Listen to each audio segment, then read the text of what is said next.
मोदी जी स्वागतम, मोदी जी स्वागतम, मोदी जी स्वागतम, मोदी जी स्वागतम, मोदी जी स्वागतम, मोदी जी स्वागतम, मोदी जी स्वागतम, मोदी जी स्वागतम, मोदी जी स्वागतम, मोदी जी स्वागतम, मोदी जी स्वागतम, मोदी जी स्वागतम, मोदी जी स्वागतम, मोदी जी स्वागतम, मोदी जी स्वागतम, मोदी जी स्वागतम, मोदी जी स्वागतम, मोदी जी स्वागतम, मोदी जी स्वागतम। আরো জোরে আওয়াজ চাই, বলুন মোদি জি স্বাগতম, জয় শ্রীরাম।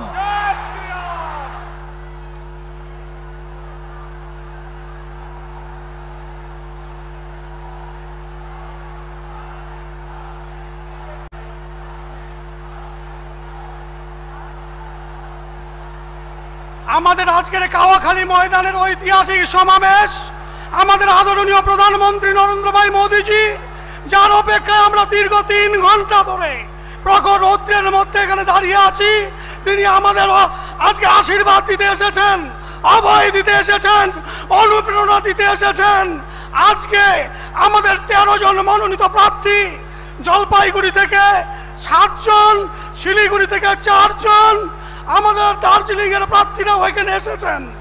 আমি আজকে সকলকেই এই সভা মঞ্চে তারা আছেন, আমরা জানি যে আজকের এই সভা মঞ্চে আমাদের মাননীয় প্রধানমন্ত্রীকে রাম মন্দিরের ছবি দিয়ে সম্মানিত করবেন আমাদের রাজ্য সভাপতি মাননীয় দিলীপ ঘোষ মহাশয়। রাম মন্দিরের ছবি দিয়ে সম্মানিত করা হবে মাননীয় দিলীপ দা, এবং আমাদের অন্যান্য কেন্দ্রীয় নেতৃত্ব মাননীয় মোদীজিকে রাম মন্দিরের ছবি দিয়ে সম্মানিত করবেন। এই রাম মন্দিরের ছবি এঁকেছেন শিলিগুড়ির বিখ্যাত ভাস্কর্য শিল্পী সুকান্ত মণ্ডল। মোদীজির চিত্র, মোদীজির মাতৃদেবী, পরম ক্ষত্রিয়া মাতৃদেবীর ভারত মাতা কি জয় শ্রীরাম, জয় শ্রীরাম, জয় শ্রীরাম, জয় শ্রীরাম, ভারত মাতা কি। এবারে উত্তরীয় পড়াবেন জলপাইগুড়ি লোকসভা কেন্দ্রের সাংসদ ডক্টর জয়ন্ত রায়, দার্জিলিং এর বিজেপি নেতা নীরজ জিম্বা, আমাদের অন্যান্য নেতৃবৃন্দ, দার্জিলিং এর সভাপতি মাননীয় মনোজ দেওয়ান। এবারে মোদীজির ছবি এবং মোদীজির পরম সত্য মাতৃজির ছবি দিচ্ছেন মাননীয় শ্রী শঙ্কর ঘোষ এবং অন্যান্য বিজেপি নেতৃত্ব।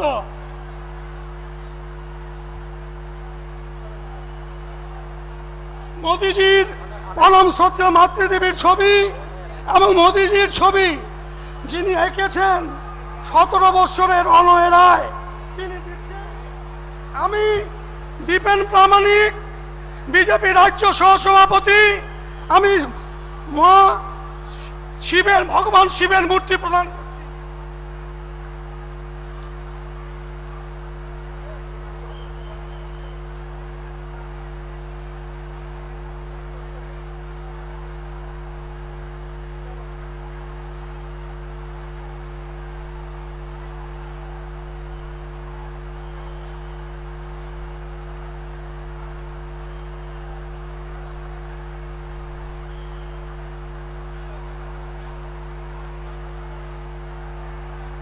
সমস্ত মনোনীত প্রার্থীদের পরিচয় করিয়ে দিচ্ছেন মাননীয় রাজ্য সভাপতি আমাদের প্রিয় প্রধানমন্ত্রী মাননীয় নরেন্দ্র মোদীজির সঙ্গে। এবারে আপনাদের সামনে বক্তব্য রাখবেন ভারতীয় জনতা পার্টির বাংলা মায়ের সুসন্তান, লড়াকু নেতা, বাংলা মায়ের দামাল ছেলে, সাংসদ মাননীয় দিলীপ ঘোষ মহাশয়।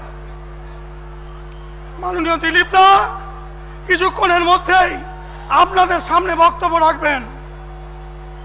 মাননীয় দিলীপ দাকে সমস্ত মনোনীত প্রার্থীদের, বিজেপির বিধানসভার মনোনীত প্রার্থীদের পরিচয় করিয়ে দিচ্ছেন বিজেপি রাজ্য সভাপতি মাননীয় দিলীপ ঘোষ, সংস্কৃতি এবং পর্যটনের কেন্দ্রীয় মন্ত্রী প্রহ্লাদ সিং প্যাটেলজি এবং অরবিন্দ মেননজি। এবারে বক্তব্য রাখবেন ভারতীয় জনতা পার্টির রাজ্য সভাপতি, বাংলা মায়ের দামাল ছেলে, সাংসদ মাননীয় দিলীপ ঘোষ। भारत माता की वंदे मातरम। बीजेपी जिंदाबाद, नरेंद्र मोदी जिंदाबाद, जेपी नड्डा जिंदाबाद। जय श्री राम, जय जय श्री राम। আমাদের বিশ্বের সবচেয়ে বড় গণতন্ত্রের মাননীয় প্রধানমন্ত্রী, বিশ্বের জনপ্রিয়তম নেতা, আমাদের অভিভাবক, যিনি আজকে বাংলা বিজয়ে এই সংগ্রামে নেতৃত্ব দিচ্ছেন, তিনি আমাদের আশীর্বাদ করার জন্য শিলিগুড়ির মাটিতে উপস্থিত হয়েছেন। আমি নতমস্তকে তাকে প্রণাম জানাই, ধন্যবাদ জানাই। বন্ধুগণ, আমাদের মাননীয় মন্ত্রী প্রহ্লাদ সিং প্যাটেল উপস্থিত আছেন, মাননীয় অরবিন্দ মেননজি অল ইন্ডিয়া সেক্রেটারি, আমাদের দার্জিলিং এর মাননীয় জুঝারো এমপি রাজুজি, জলপাইগুড়ির মাননীয় এমপি ডক্টর জয়ন্ত রায়, সহ সংগঠন মন্ত্রী আমাদের কিশোর দা, আমার সমস্ত আমাদের জেনারেল সেক্রেটারি সায়ন্তন দা, সমস্ত এই জেলার মাননীয় সভাপতি প্রবীণজি, আমাদের দার্জিলিং জেলার সভাপতি দিবাংজি, সমস্ত প্রার্থীগণ যারা 17 তারিখের পরে যাদেরকে আপনারা এমএলএ বানিয়ে দেবেন, তারাও আপনাদের আশীর্বাদ নিতে এসছেন, এবং সর্বোপরি এই লক্ষাধিক বিশাল জনতা যারা বাংলার পরিবর্তনের সংকল্প নিয়ে এসছেন, সবাইকে আমি প্রণাম, নমস্কার, ধন্যবাদ জানাই। বন্ধুগণ, মাননীয় প্রধানমন্ত্রীর আশীর্বচন আমরা শুনব। আমি উত্তরবঙ্গ প্রবাস করছিলাম, তাই আপনাদের সঙ্গে দেখা করতে এসেছি। এবারের নির্বাচন পরিবর্তনের নির্বাচন, আমাদের ছেলে মেয়েদের তথা পশ্চিমবঙ্গের ভাগ্য নির্বাচনের জন্য, ভাগ্য পরিবর্তনের জন্য নির্বাচন। তাই এই নির্বাচনে কোটি কোটি বাংলার মানুষ উৎসাহের সঙ্গে ভাগ নিচ্ছেন, এবং তারা পরিবর্তন জঙ্গলমহল থেকে শুরু হয়েছে, এবার উত্তরবঙ্গ পৌঁছেছে। এই পরিবর্তন সত্যি সত্যি বাংলার পরিবর্তন আসবে। সেই পরিবর্তনের পরে পশ্চিমবাংলায় নির্বাচনে কোনো বোম বন্দুকের আওয়াজ হবে না। পশ্চিমবঙ্গের মানুষ নির্বাচনের ভয়ে ভয়ে ভোট দিতে যাবে না। এখানকার মেয়েরা স্কুল কলেজ গেলে তারা ধর্ষিত হতে হবে না। মায়েরা বোনেরা বউরা বাজারে গেলে আমাদের টেনশনে থাকতে হবে না। বয়স্ক মানুষরা হসপিটালে গেলে তারা ফিরে আসবে না, ডাক্তার পাবে, ওষুধ পাবে। আমাদের বাচ্চারা স্কুলে গেলে সেখানে টিচার পাবে, শিক্ষা পাবে। আপনাদের উপরে অত্যাচার হলে আপনারা থানায় গেলে সেখানে পুলিশ পাবেন, সেখানে জাস্টিস পাবেন, ন্যায় পাবেন। সেরকম বাংলা করতে চাই। আমাদের যুবকদেরকে পশ্চিমবঙ্গ ছেড়ে গুজরাটে, হরিয়ানায়, মহারাষ্ট্র, কর্ণাটকে চাকরি করতে যেতে হবে না। তারা বাবা মার সেবা করবে, বাংলায় থেকে উপার্জন করবে, ছেলে বউর সঙ্গে সুখে সংসার করবে। সেরকম বাংলা আমরা করতে চাইছি। এখানে এরকম ধুলো উঠবে না, পাকা রাস্তা হবে, বাড়ির সামনে জল আসবে, বাড়ির সামনে ঢালাই রাস্তা হবে, এবং স্কুলে টিচার থাকবে, হসপিটালে ডাক্তার থাকবে, থানায় পুলিশ থাকবে, পাইপে জল থাকবে, সমাজে আইন শৃঙ্খলা থাকবে, গণতন্ত্র প্রতিষ্ঠিত হবে। প্রতি 5 বছরে পঞ্চায়েত নির্বাচন হবে। সেই নির্বাচনে নমিনেশন করতে গিয়ে কাউকে মার খেতে হবে না, কাউকে খুন হতে হবে না, বম বন্দুকের আওয়াজ আসবে না। প্রতি 5 বছর অন্তর মিউনিসিপ্যালিটি কর্পোরেশন ইলেকশন হবে।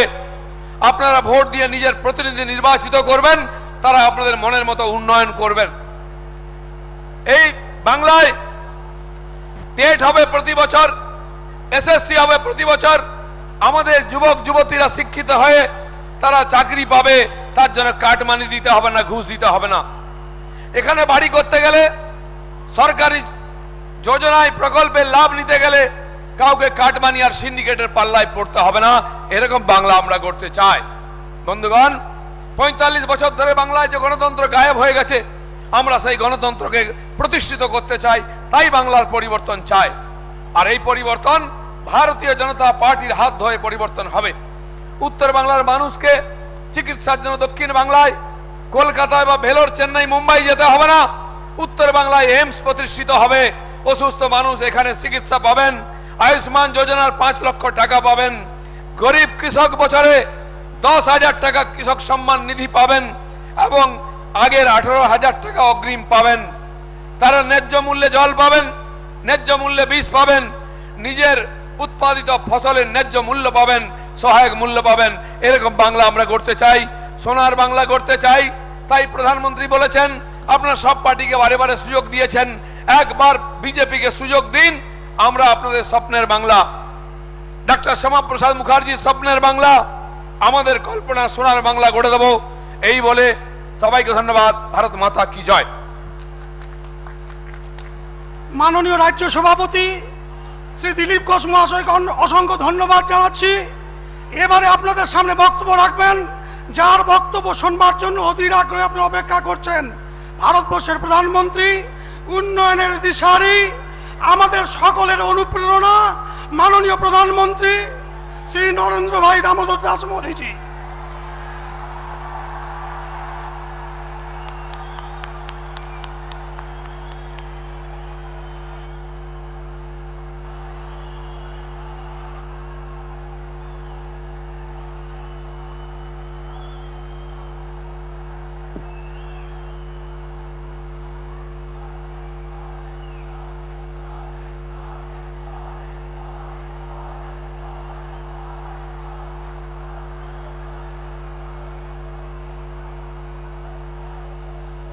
भारत माता की,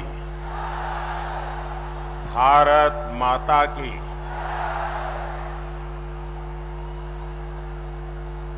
आज मैं, मेरी जहां भी नजर पहुंच रही है, मुझे लोग ही लोग नजर आ रहे हैं।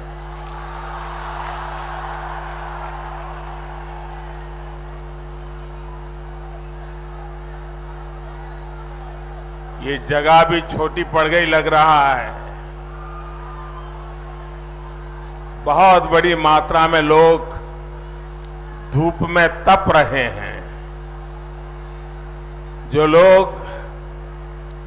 धूप में तप रहे हैं, उनको मैं विश्वास दिलाना चाहता हूं कि आपकी तपस्या बेकार नहीं जाने देंगे।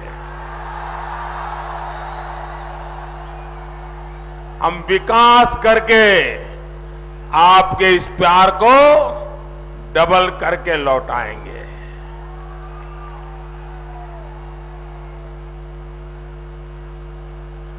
नमस्कार भाइयों बहनों, नमस्कार।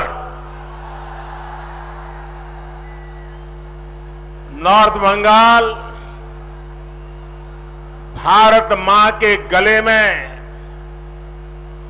ऐसी भव्य माला है जिसमें अलग अलग भाषा, जाति,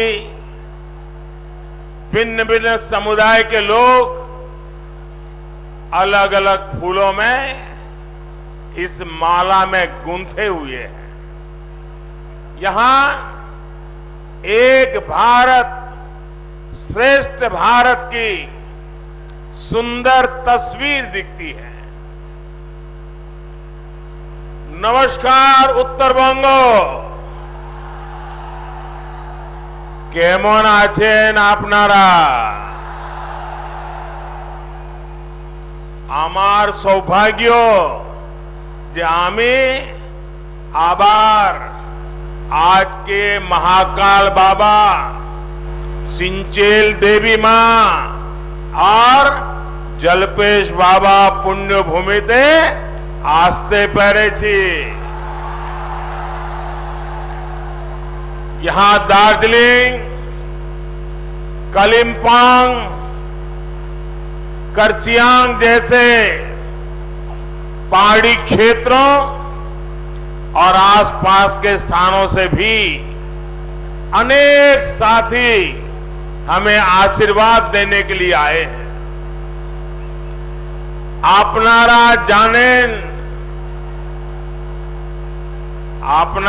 जानेन जे अमित चावाला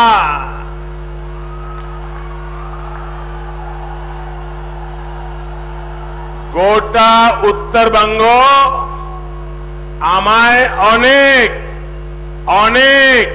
স্নেহ আর আশীর্বাদ দিয়েছেন। आदरणीय गोरखा आमा बाबा, दाजू भाई, दीदी बहनी, भारतीय जनता पार्टी सदैव गोरखा समाज संघ उपीएको है। साथियों, नॉर्थ बंगाल की इस धरती ने आज ऐलान कर दिया है, टीएमसी सरकार जा रही है, बीजेपी सरकार आ रही है। बंगाल में नववर्ष शुरू होने वाला है। नववर्ष में बुराई पर अच्छाई की जीत होने जा रही है, बीजेपी की जीत होने जा रही है। पहले 3 चरण में बंगाल में बीजेपी के पक्ष में बम्पर मतदान हुआ है। भारी संख्या में हो रहा ये मतदान आशोल परिवर्तन के लिए है। साथियों, आज पूरा देश बंगाल के लोगों की इच्छा शक्ति को देख करके गर्व कर रहा है।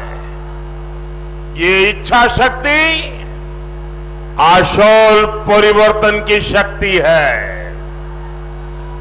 ये इच्छा शक्ति सोनार बांग्ला की शक्ति है। मैं जहां जहां जा रहा हूं, हर जगह हर कोने में ऐसा ही उत्साह, ऐसा ही उमंग, ऐसा ही नया विश्वास चारों तरफ दिखाई दे रहा है। खास करके माताएं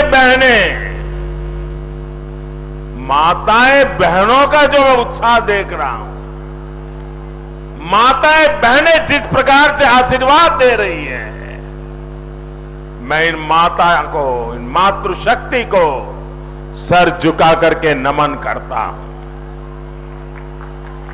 यहां भी जन सामान्य हो, गोरखा हो, नेपाली साथी हो, राजवंशी समाज हो, सभी, यानी मैं जिस किसी का नाम लूं, कोई ऐसा नहीं है जो आज बढ़ चढ़ करके बीजेपी को अपना आशीर्वाद न देता हो। साथियों, इस बीच कूच बिहार में जो हुआ है वो बहुत ही दुखद है। जिन लोगों की मृत्यु हुई है, मैं उनके निधन पर दुख जताता हूं। मेरी संवेदनाएं उनके परिवार के साथ है।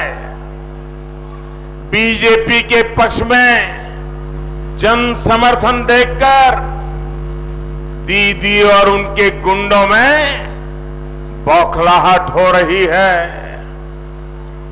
आपकी कुर्सी जाते देख दीदी इस स्तर पर उतर आई है, लेकिन मैं दीदी को, टीएमसी को, उनके गुंडों को साफ साफ कह देना चाहता हूं, दीदी और टीएमसी की मनमानी बंगाल में नहीं चलने दी जाएगी।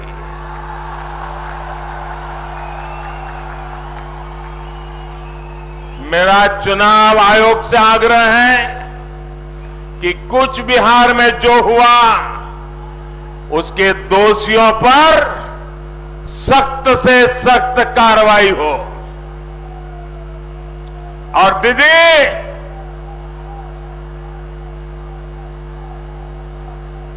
ये हिंसा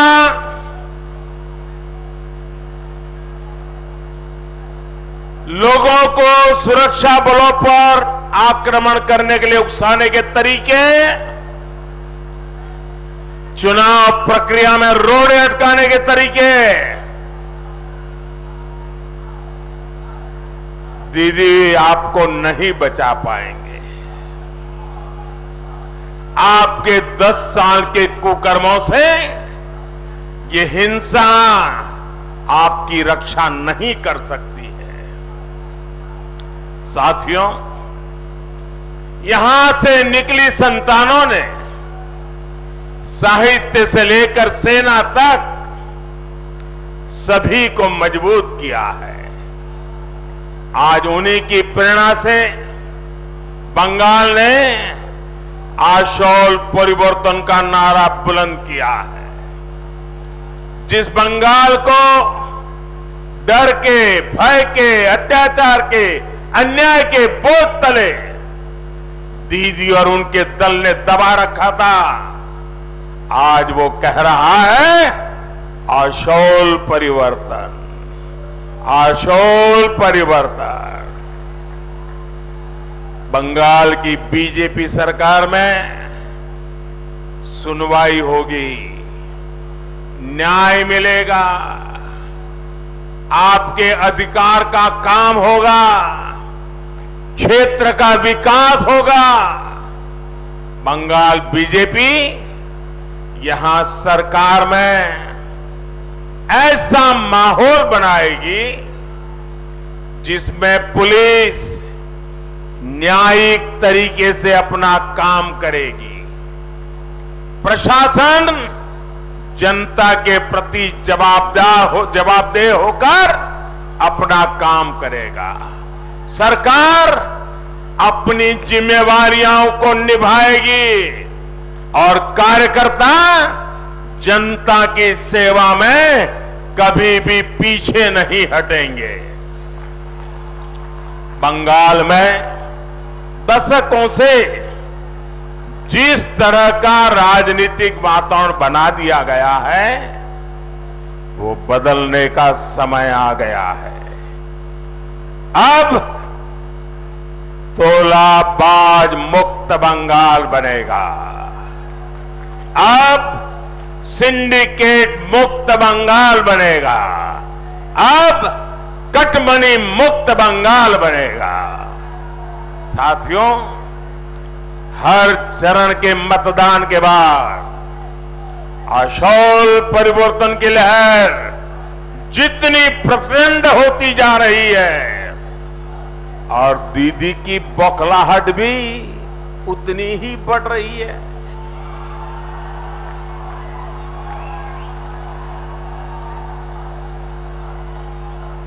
साथियों, मैंने सोशल मीडिया में एक वीडियो देखा। उस वीडियो में दीदी के करीबी बंगाल के टूरिज्म मिनिस्टर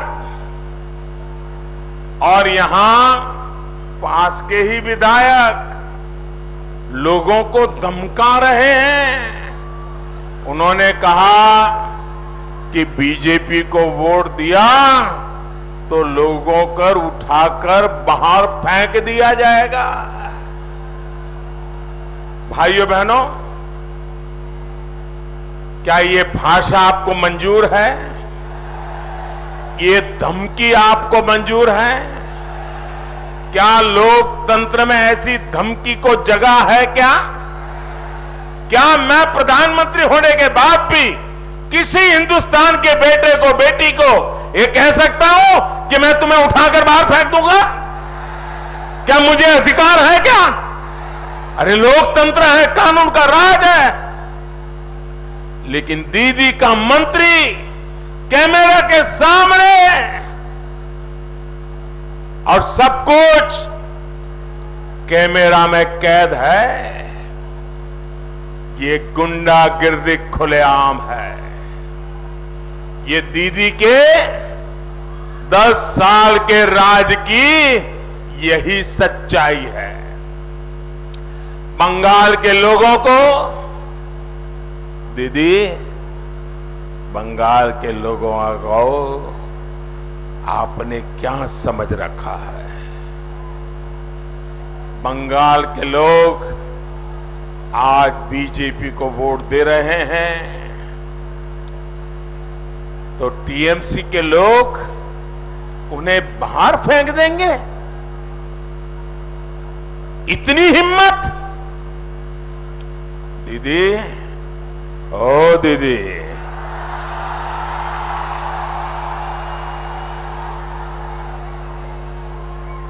बंगाल के लोग यहीं रहेंगे। दीदी, लिख करके रखो, यहीं रहेंगे।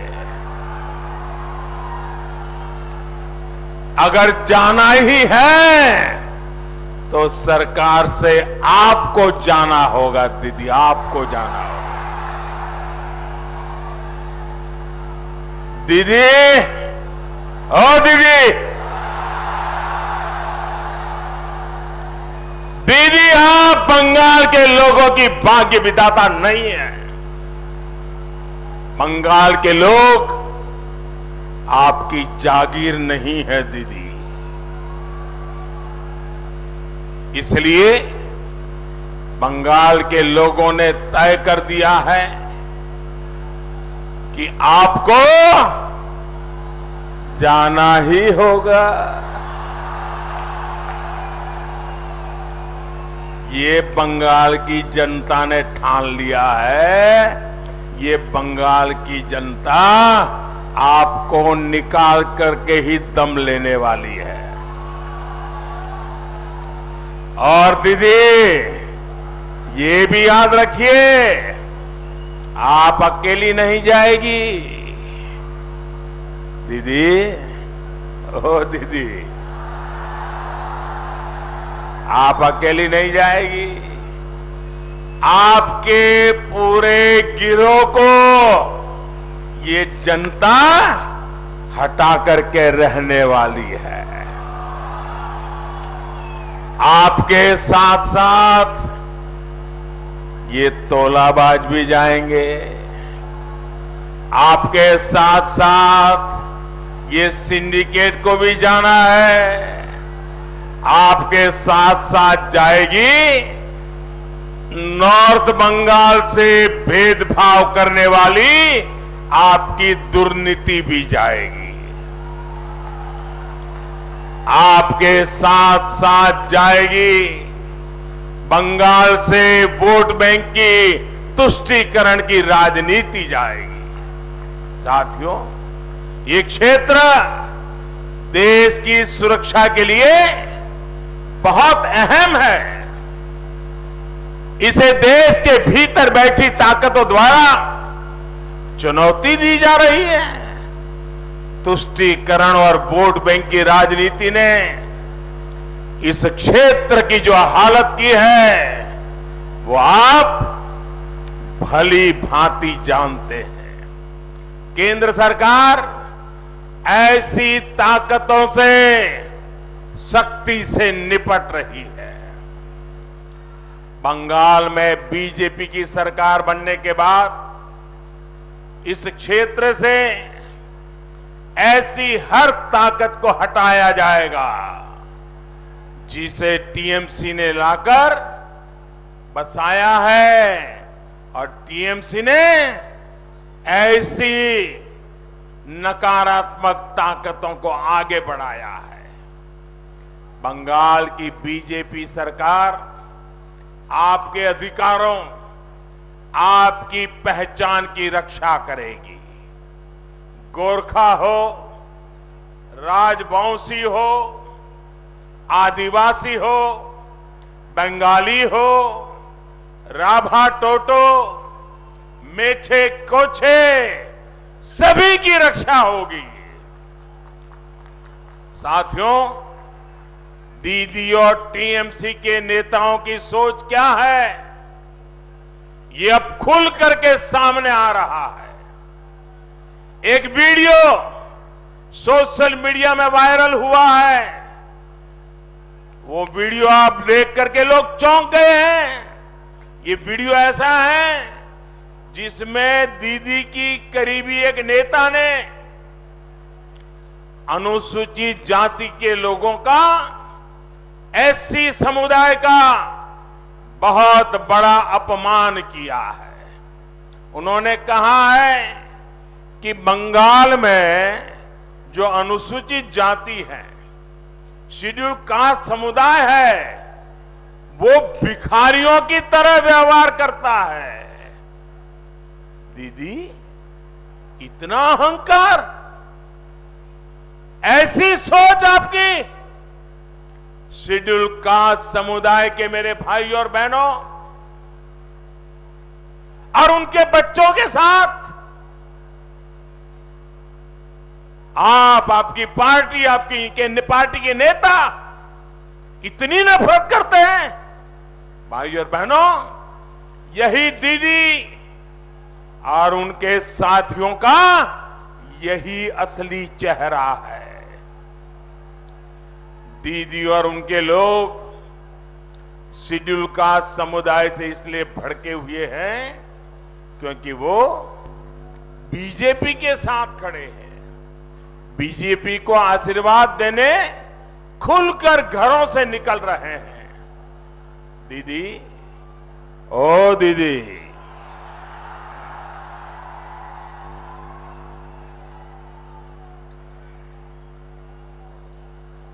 ईश्वर ने आपको बंगाल की सेवा करने का इतना बेहतरीन अवसर दिया था। आपने इतने स्वर्णिम अवसर को गंवा दिया दीदी, गंवा दिया और बंगाल को बर्बाद कर दिया। साथियों, अपनी हार सामने देख दीदी का गुस्सा मुझ पर बढ़ता जा रहा है। बंगाल के लोगों का मुझ पर स्नेह देख दीदी बंगाल के लोगों से भी नाराज है।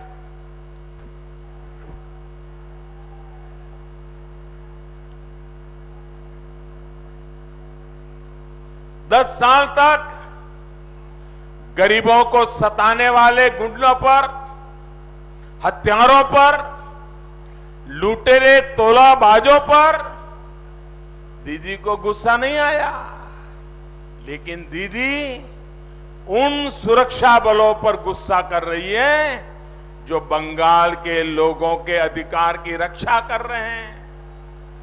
पंचायत चुनाव की तरह दीदी के गुंडे छप्पा वोट नहीं कर पा रहे हैं, इसलिए दीदी नाराज है। अपने 10 साल के कामकाज का हिसाब किताब तो उन्होंने आपको कभी दिया नहीं। इस चुनाव में उन्होंने जाकर के बताना चाहिए था 10 साल में आपके लिए क्या काम किया। वो जहां जाती हैं बस मोदी को गालियां देती रहती हैं। उन्होंने हिसाब देना चाहिए कि नहीं देना चाहिए? अपने काम का हिसाब देना चाहिए कि नहीं देना चाहिए? देना चाहिए कि नहीं देना चाहिए? पल पल का हिसाब देना चाहिए कि नहीं देना चाहिए? पाई पाई का हिसाब देना चाहिए कि नहीं देना चाहिए? भाईपों के कारनामों का हिसाब देना चाहिए कि नहीं देना चाहिए? अपने गुंडों के कारनामों का हिसाब देना चाहिए कि नहीं देना चाहिए? हिसाब देती है क्या? देती है क्या? कोई जवाब देती है क्या? सिर्फ गाली देती है। अब वो अपनी रैलियों में अपने छप्पा वोट गैंग को ट्रेनिंग देने लगी है। ट्रेनिंग और सिखा रही है। आप हैरान हो जाएंगे, एक राज्य की मुख्यमंत्री 10 साल सरकार में रहने के बाद क्या सिखा रही है? वो सिखा रही है कैसे सुरक्षा बलों का घेराव करना है, कैसे सुरक्षा बलों को पीटना है और कैसे बूथ पर हमला करना है, ये सब बताया जा रहा है। अरे दीदी, ओ दीदी, देश के बहादुर सुरक्षा बल आतंकवादियों से नहीं डरते, नक्सलियों से नहीं डरते, तो आपके पाले पोसे गुंडों से, आपकी धमकियों से डरेंगे क्या? ये उत्तरी बंगाल, हमारे गोरखा समाज तो राष्ट्र रक्षा में हमेशा अग्रणी रहता है। उसका बहुत बड़ा अपमान दीदी आप कर रही है। उत्तरी बंगाल तो केंद्रीय बलों में नारायणी सेना बटालियन का सपना सच देखना चाहता है। दीदी, आप इस भावना का भी अपमान कर रही है। भाई और बहनों, एक पुरानी कहावत है, न दीने बाजुले, न दीने बाजुले आयता बार पनी बार छे। यानी जो कोई आपको कुछ अच्छा दे नहीं सकता, वो सिर्फ बहाने ढूंढता है। 10 साल दीदी को आपने पूरी ताकत दी। दीदी ने क्या दिया? क्या दीदी ने आपका पर्चा पट्टा दिया क्या? क्या दीदी ने आपका पर्चा पट्टा दिया क्या? दिया क्या? क्या दीदी ने चाय और सिनकोना बागानों में सही मजदूरी देना तय करवाया क्या? क्या दीदी ने वनवासी साथियों के लिए फॉरेस्ट राइट्स एक्ट लागू किया क्या? किया क्या? क्या दीदी ने पहाड़ के विद्यार्थियों को सुविधा दी क्या? क्या दीदी ने डीआई फंड सिस्टम को खत्म किया कि नहीं किया? दीदी ने आपको सिर्फ अभाव दिया, भेदभाव दिया। लॉकडाउन के समय केंद्र सरकार ने जो मुफ्त चावल भेजे, मुफ्त चना भेजा था, उसको भी तृणमूल के तोलाबाजों ने लूट लिया। माताएं बहनें, मैंने जो चावल भेजा, वो चावल आपको अच्छा लगा था कि नहीं लगा था? मैंने जो चावल भेजा वो अच्छा था कि नहीं था? उसमें भी कट कंपनी आ गई। भाई और बहनों, दीदी ने गरीबों, दलितों, आदिवासियों, पिछड़ों, किसी को उनका जायज हक नहीं दिया। दीदी ने घर में नल नहीं दिया, खेतों में सिंचाई का पानी नहीं दिया, लेकिन यहां की नदियों को माफिया के हवाले जरूर कर दिया। हर स्कीम में तोलाबाजी, हर स्कीम में कटमनी। यही सिलीगुड़ी में ही कुछ दिन पहले दीदी ने कहा कि उनके तोलाबाज तो सिर्फ 100, 200, 500 रुपये लेते हैं। इसमें क्या बड़ी बात है? बताओ भाई। बड़े आराम से दीदी कह रही है कि तोलाबाज तो 100, 200, 500 रुपया लेते हैं, इसमें इतना चिल्लाते क्या है मोदी? भाइयों बहनों, हम छोटे थे तो कथा सुनी थी। उस कथा में एक बहुत बड़ा डाकू, लुटेरा, उसको फांसी की सजा हुई। जब फांसी की सजा हुई तो उसको पूछा, भैया तुम्हारी अंतिम इच्छा क्या है? तो उसने कहा, मुझे मेरी मां को मिलना है।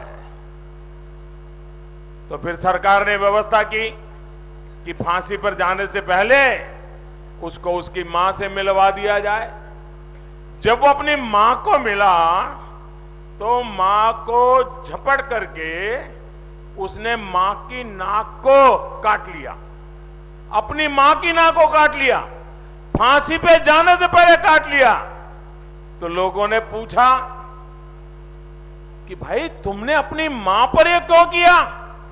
तो उसने कहा, जब मैं छोटी चोरी करता था उस दिन अगर मेरी मां ने रोका होता तो मैं इतना बड़ा लुटेरा न बनता, मुझे फांसी पर जाने की नौबत नहीं आती। और दीदी कह रही है 100, 200, 500 लेते हैं, उसमें क्या है? दीदी ये वही खेल है जो फांसी पर लटकने वाले अपनी मां की नाक काट ली थी। अरे दीदी, ओ दीदी, अब आपको गरीब का दर्द दिखाई नहीं देता, गरीब की परेशानी दिखाई नहीं देती। गरीबों की दुश्मन ऐसी टीएमसी सरकार को जाना ही होगा। भाइयों और बहनों, यहां इतनी भारी संख्या में बहन बेटियां आई है।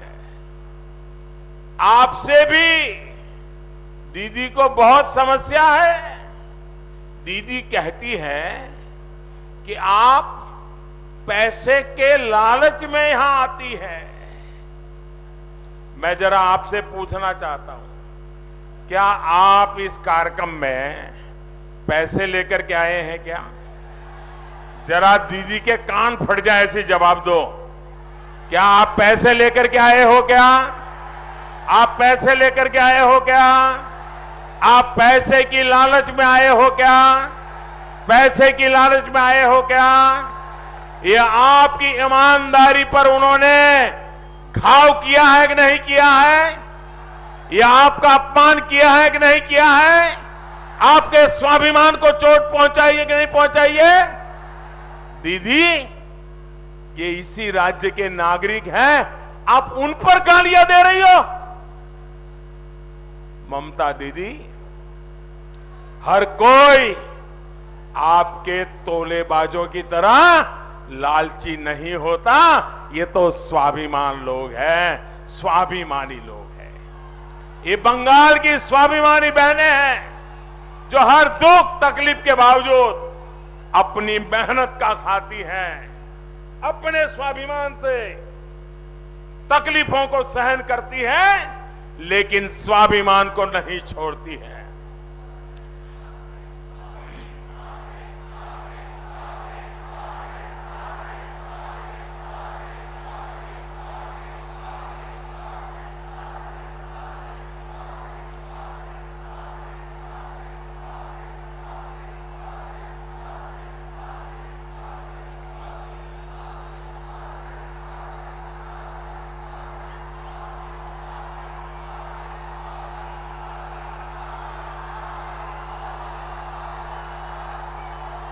आपका ये प्यार मेरे सर आंखों पर, आपका ये प्यार, ये आशीर्वाद मुझे आपके लिए पल पल आपके लिए जीने के लिए बहुत बड़ी ताकत देते हैं।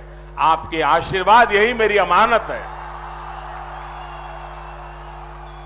इतनी बड़ी संख्या में भाजपा की जनसभाओं में बहनें बेटियां इसलिए आ रही हैं क्योंकि हिंसा और तोलाबाजी से सबसे ज्यादा परेशान हमारी माताएं बहनें हैं। तोलाबाजी के कारण घर चलाना मुश्किल हुआ है, घर में पानी का नल नहीं है, इसके लिए बाहर जाना पड़ता है, समय लगाना पड़ता है। केंद्र सरकार पूरे देश में हर घर को पाइप से पानी पहुंचाने का अभियान चला रही है। लेकिन दीदी ने क्या किया? बंगाल में दीदी की सरकार ने हर घर जल योजना के पूरे पैसे ही खर्च नहीं किए। सैकड़ों करोड़ रुपए अब तक बंगाल सरकार की तिजोरी में ऐसे ही पड़ा हुआ है। ये पैसा केंद्र सरकार ने भेजा था, ये पैसा आप पर खर्च होना था, लेकिन किया ही नहीं गया।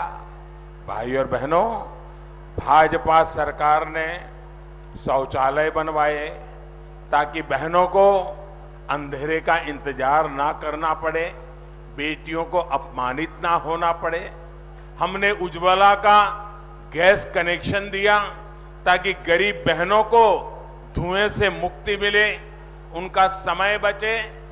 भाजपा ने गरीबों को दिए जा रहे घर की रजिस्ट्री बहनों के नाम की, लेकिन दीदी के तोलाबाजों ने इसमें भी आपको लूटने के तरीके खोज लिए। बंगाल में बीजेपी सरकार आने के बाद आपको बिना कटमनी सारी सुविधाओं और योजनाओं का लाभ मिलेगा। साथियों, बंगाल में बीजेपी की सरकार कैसे काम करेगी, ये आपने कोरोना काल में भी देखा है। कोरोना लॉकडाउन के दौरान बहनों के जनधन खातों में सीधे हजारों करोड़ रुपए केंद्र सरकार ने जमा किए। बिना कटमनी के हर बहन के खाते में सीधे पैसे पहुंचे। अब ऐसे ही पारदर्शी तरीके से बंगाल में बीजेपी की सरकार काम करेगी और आपकी आशा अपेक्षाओं को पूरा करेगी। इसका लाभ हर क्षेत्र का होगा, हर वर्ग का होगा। भाई और बहनों, मैं 2-1 दिन पहले जलपाईगुड़ी के टी गार्डन में काम करने वाली हमारी एक बहन की बातें पढ़ रहा था। मीडिया वालों को उन्होंने कहा कि हमारे पास शौचालय नहीं है, पक्के घर नहीं है, सड़कें नहीं है, बच्चों की शिक्षा के लिए कोई व्यवस्था नहीं है। मैं इस क्षेत्र के टी गार्डन में काम करने वाले प्रत्येक श्रमिक भाई बहन को भरोसा देता हूं कि बंगाल की बीजेपी सरकार आपके लिए दिन रात काम करेगी। दीदी की सरकार ने आपके जीवन के संघर्षों को कम करने के लिए कुछ नहीं किया। असम में भाजपा की डबल इंजन सरकार ने चाय बागान में काम करने वाले साथियों को घर, अस्पताल, स्कूल, भूमि पट्टा, डायरेक्ट कैश ट्रांसफर और लगभग 2 गुनी मजदूरी सुनिश्चित की है। ऐसे ही काम 2 मई के बाद पश्चिम बंगाल में होने वाले हैं। बंगाल की बीजेपी सरकार पर्चा पट्टा सुनिश्चित करने के साथ ही आपके जीवन को आसान बनाने के लिए हर काम करेगी। केंद्र की भाजपा सरकार ने पहले ही इस वर्ष के बजट में टी गार्डन के साथियों के लिए 1000 करोड़ रुपए का प्रावधान किया है। इसी तरह जो हमारे सिनकोना किसान हैं, श्रमिक हैं, उनको भी तृणमूल की दुर्नीति से बाहर निकाल के लिए बीजेपी सरकार प्रतिबद्धता आप देख पाएंगे। आत्मनिर्भर भारत अभियान के तहत आयुष को प्रोत्साहन दिया जा रहा है। इसका लाभ सिनकोना किसानों को ज्यादा से ज्यादा मिलेगा। साथियों, मैं सिलीगुड़ी सहित नॉर्थ बंगाल के हर गरीब, हर कृषक परिवार के सामने अपना एक और वायदा दोहराना चाहता हूं। बंगाल में बीजेपी सरकार की पहली कैबिनेट बैठक में ही आपके हित में फैसले लेने का काम शुरू हो जाएगा।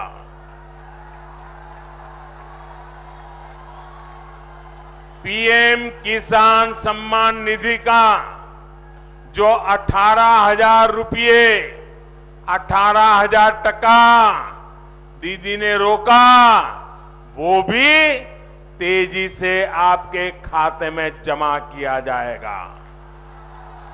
किसान के खाते में 18,000 रुपया, एक एक किसान के खाते में 18,000 टका।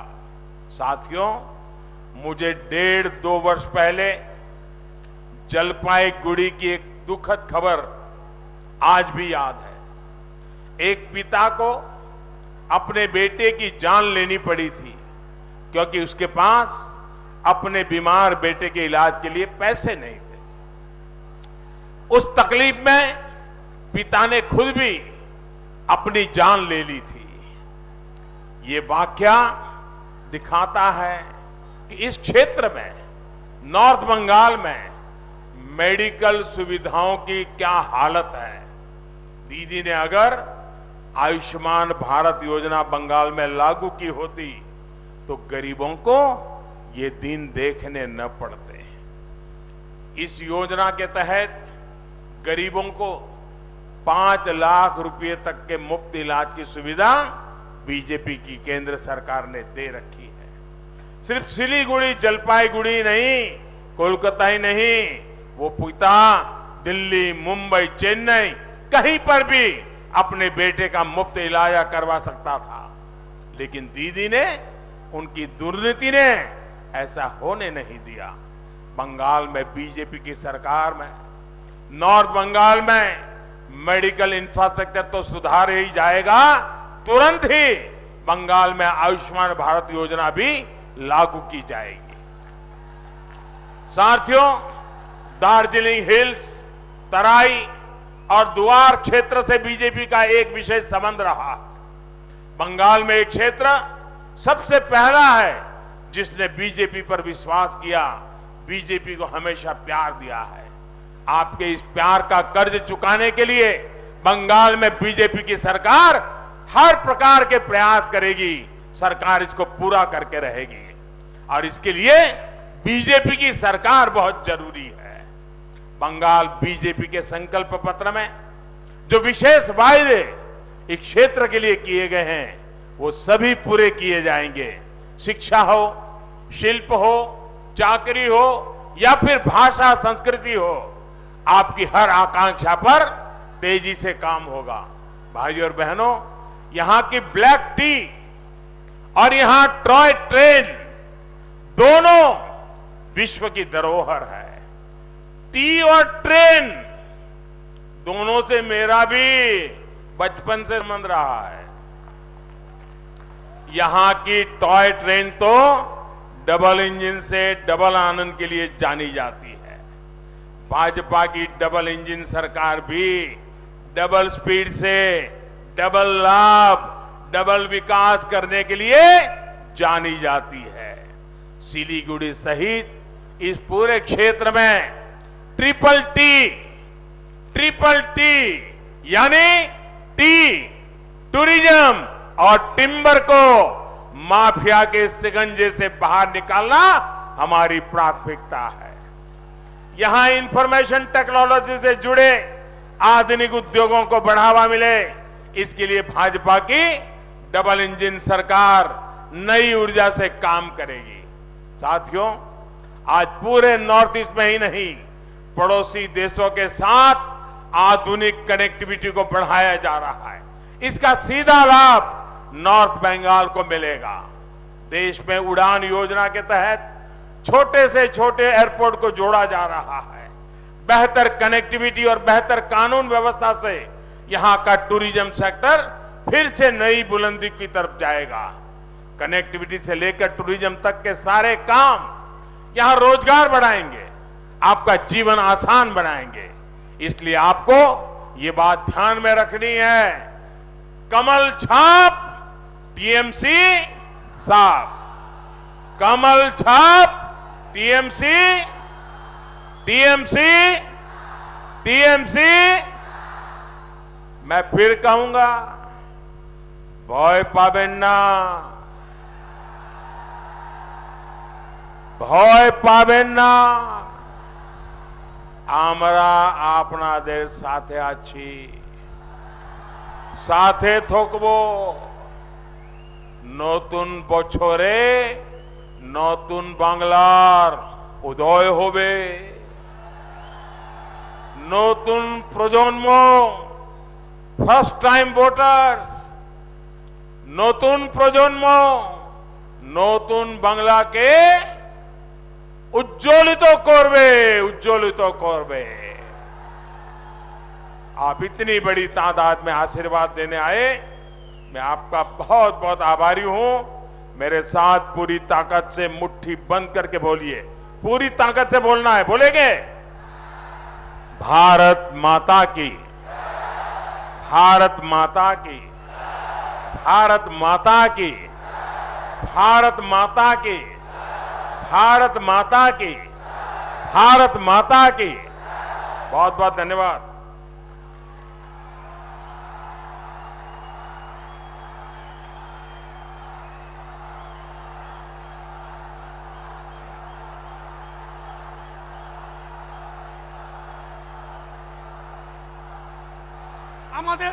আমাদের প্রিয় প্রধানমন্ত্রী মাননীয় নরেন্দ্র ভাই মোদীজিকে আমাদের সকলের পক্ষ থেকে আমরা কৃতজ্ঞতা জ্ঞাপন করছি তার পথ নির্দেশের জন্য। আমার এই প্রধানমন্ত্রীর বক্তব্যের মধ্য দিয়ে মনে পড়ছে বিখ্যাত কবির কথা, চমন को जिस्म में पतिया को चढ़ गई होंगी इस इलाजम है मुझ पर, मगर कलियों को जिसने तोड़ डाला अपना हाथों से वही दावा कर रहा है इस रानुमाई का। যিনি ফুল বাগানের মালিক, তিনি কারণে অকারণে ফুলের পাতা ছিঁড়েন, ফুল ছিঁড়েন। আর যিনি ফুল বাগানের মালিক, তিনি দুঃখ পান একটা ফুলের পাতা যদি অজান্তে ছিঁড়ে। আজকে মাননীয় প্রধানমন্ত্রী তিনি ভারতবর্ষের একজন মালি হিসাবে, ফুলবাগানের মালি হিসাবে কাজ করছেন। আপনাদের সকলকে অসংখ্য ধন্যবাদ জানাচ্ছি। বন্দে মাতরম, ভারত মাতা কি জয়।